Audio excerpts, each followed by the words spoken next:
नमस्कार. बघा कोण आले, माझी मुलगी आलेली आहे. बरेच दिवसातून तिची विचार होते की पप्पांनी क्लासेस टेलरिंगचे चालू करावे आणि ते टेलरिंगचे क्लासेस मी चालू केले आणि तिची इच्छा पूर्ण झाली.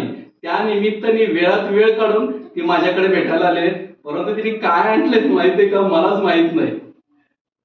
तुम्ही इतके वर्षांपासून व्यवसाय करताय टेलरिंगचा, पण इतर महिलांनाही तो चान्स मिळावा, त्यांनी संधी मिळावी आणि त्यांनी शिकावं आणि त्यांचा स्वतःचा व्यवसाय करावा, ही म्हणजे माझी इच्छा, एक स्त्री म्हणून माझी इच्छा होती की पुढे कुठेतरी महिलांनी करायलाच पाहिजे. घरातून असो, स्वतःचं दुकान असो, पण काहीतरी करायला पाहिजे. त्यानिमित्ताने पप्पांनी केलं सुरू क्लास.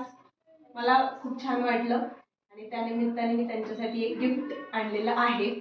तर त्यांना पुढच्या क्लाससाठी अजून त्यांचे विद्यार्थी वाढत त्यासाठी शुभेच्छा.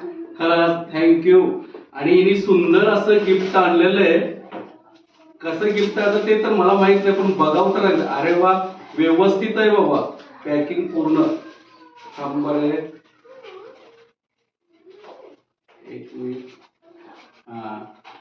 तिने घड्याळ दिलेलं आहे, म्हणजे वेळेची किंमत केली पाहिजे आणि वेळ काढून वेळेची जबाबदारी बाळगून आपण वेळेचाच विचार केला पाहिजे, असं तिचं मत आहे. तर खरंच भारी वाटतंय बरं का घड्याळ बघून. Thank you so much.